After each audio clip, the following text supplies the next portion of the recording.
Hello Singapore, you're watching RazorTV.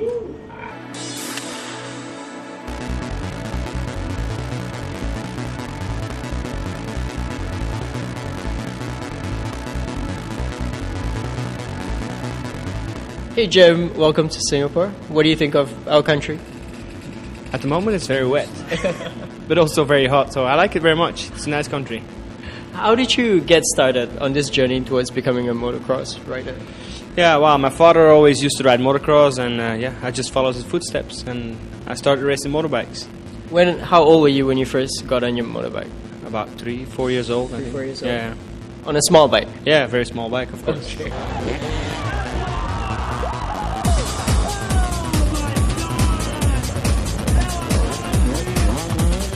Actually, it was a long time ago because I got my first bike when I was 3 years old. 3 years old? So like a real bike? Yeah, my first it was like a PV Yamaha. I couldn't ride my bicycle, but yeah, I could ride my bike straight away. So.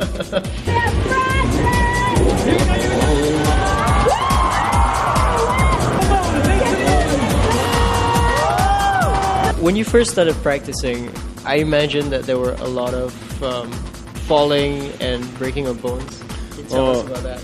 Oh yeah, practicing, and now it's pretty not standard, but crashes are part of the game. It's a dangerous sport, and we're always pushing, trying to learn new tricks and keep up or get in front of other people and competing. So yeah, crashes are part of the sport, and we accept it. It's part of the game, but we try not to crash. It hurts, and it's not fun.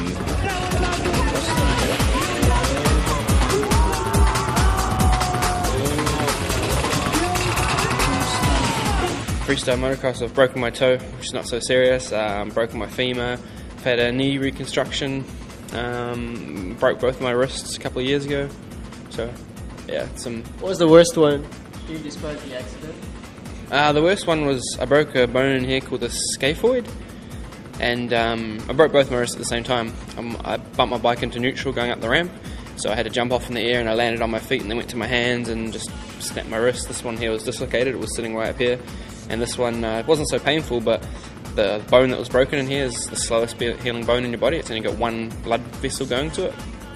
The doctor actually told me I only had like a 50% chance of the bone living or dying. So that was pretty scary. And it just took forever to heal, so it was a pain in the ass.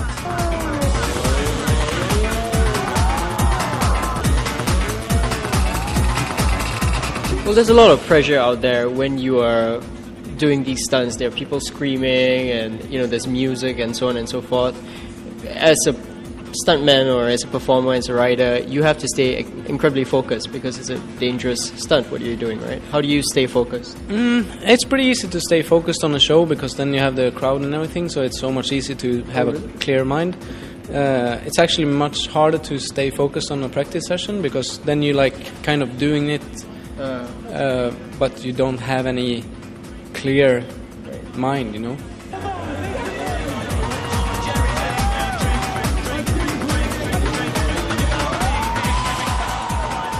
how do you do that when there are all these people screaming at you and there's competition pressure?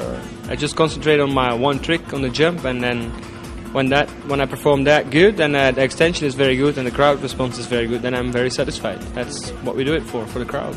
So that noise, the cheering, that actually encourages pumps us up. you? Yeah, it pumps us up really. So. You don't have to shut out the noise? No, that's part of the thrill. Yeah, the louder the public get, the better it is for us.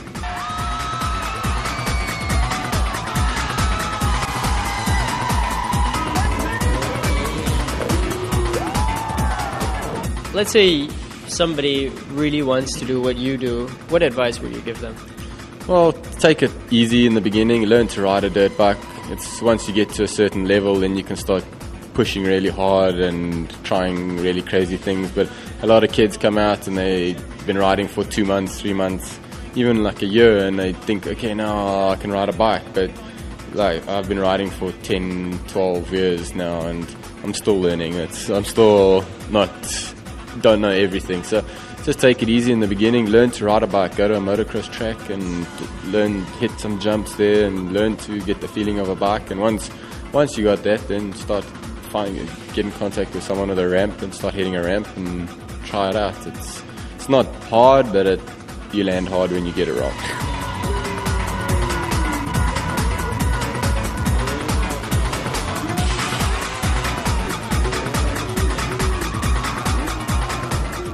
Let's say you had to do something like the jackhammer. You begin by a small standing just a little bit, and then do you move on from there?